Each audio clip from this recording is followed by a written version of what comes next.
এই অভিযানটি হচ্ছে যে ঢাকা বিশ্ববিদ্যালয়ে যে দীর্ঘদিনের জমে থাকা বৈষম্য এবং জঞ্জাল সেটিকে পরিষ্কার করা এবং তার প্রতীকী উদ্যোগ হিসেবে আমরা এটিকে নিয়েছি।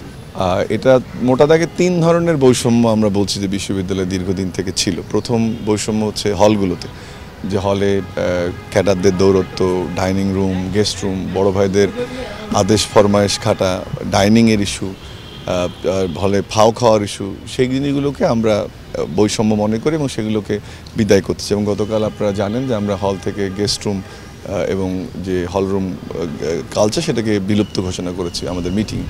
দ্বিতীয় যে বৈষম্যের জায়গাটি সেটা হচ্ছে বিভাগগুলোতে শিক্ষার্থীদের এক ধরনের, এবং আরেকটি জিনিস আমি এটা যোগ করতে চাই যে হলগুলো শুধু বৈষম্য না, এটা বন্দিশালায় পরিণত হয়েছিল, তাকেও আমরা বিদায় করে দেওয়ার জন্য আজকের আমাদের এই উদ্যোগ।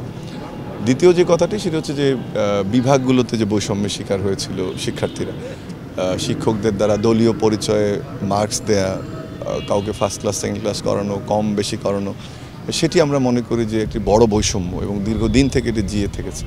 আজকে যে বৈষম্য বিরোধী ছাত্র আন্দোলনের কারণে এটি ফ্যাসিস্ট সরকার বিদায় নিয়েছে, আমরা চাই যে সেই বৈষম্যগুলো বিভাগগুলোতেও কমে যাক এবং বিশ্ববিদ্যালয় প্রশাসন সে বিষয়ে বদ্ধপরিকর।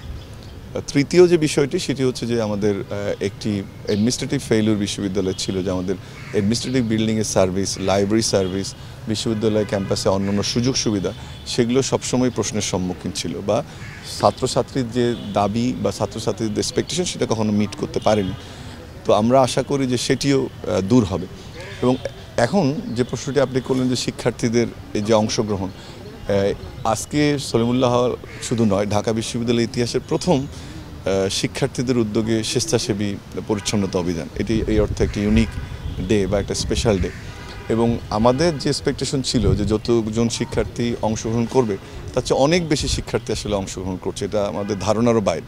এটা কেন হচ্ছে যে পরিবর্তনের ডাক আমরা দিয়েছি, ক্যাডার ভিত্তিক রাজনীতি থেকে মুক্তির যে ডাক আমরা দিয়েছি, হল নামক বন্দিশালা থেকে মুক্তির যে ডাক আমরা দিয়েছি, তারই একটি প্রতিফলন যে শিক্ষার্থীরা তাদের যে মানসিক অবস্থাটি ছিল যে সবসময় দমিয়ে রাখা, অবসাদের মধ্যে থাকা, সেটা থেকে বেরিয়ে এসছে। এবং যে কারণে কিন্তু আমরা যখন ডাক দিয়েছি তাদেরকে, তারা কিন্তু স্বতঃস্ফূর্তভাবে এই পরিচ্ছন্নতা কার্যক্রমে অংশগ্রহণ করছে।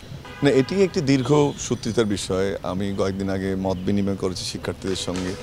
আমরাও ছাত্র হলে লেজুর ভিত্তিক ছাত্র রাজনীতির বিপক্ষে, এবং আমাদের হল থেকে দাবি উঠেছে, আমি বলেছি যে আমরা নীতিগতভাবে একমত, কিন্তু প্রশাসনের চূড়ান্ত সিদ্ধান্ত আমাদেরকে মানতে হবে। কিন্তু যে বাতাবরণে জিনিসটি এখন গেছে, আন্দোলনের যে স্পিরিট, বৈষম্যবিরোধী শিক্ষার্থীরা ছাড়াও, এই আন্দোলনের নেতারা ছাড়াও যারা কর্মী ছিলেন, সম্ভবত প্রত্যেকে তাদের প্রাণের দাবি যে লেজুর ভিত্তিক ছাত্র রাজনীতি হলে থাকবে না। হলে রাজনীতি তো থাকবে, ডাকসু ইলেকশন তাহলে কী হবে, কিন্তু সেই রাজনীতি হবে একটি পেশাজীবী রাজনীতি, শিক্ষার্থীদের উন্নয়নের জন্য রাজনীতি, শিক্ষার্থীদের দাবি দেওয়া পূরণের রাজনীতি, সেই রাজনীতি অবশ্যই থাকবে। কিন্তু কোনো দলের একটি ক্যাডার বাহিনীতে পরিণত হয়ে, হেলমেট বাহিনীতে পরিণত হয়ে তাদের ক্ষমতাকে টিকিয়ে রাখার অস্ত্র হিসেবে শিক্ষার্থীদের যে ব্যবহার আর হবে না, আমার মনে হয় সে বিষয়ে কোনো সন্দেহ নেই।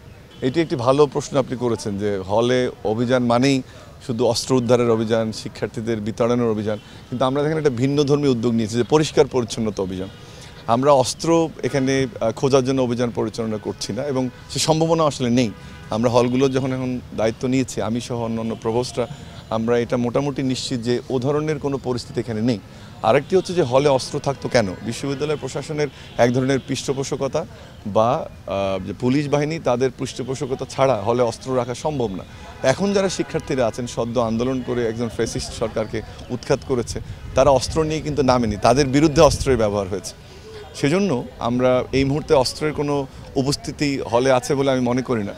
কিন্তু আমরা যে জিনিসটা করছি, আমরা হলে যে অগোছালো অবস্থা, চেয়ার টেবিল ছড়িয়ে ছিটিয়ে থাকা, অন্যান্য পরিষ্কার পরিচ্ছন্নতার যে বিষয়গুলো, সেগুলো এই অভিযানের মাধ্যমে করার চেষ্টা করছি।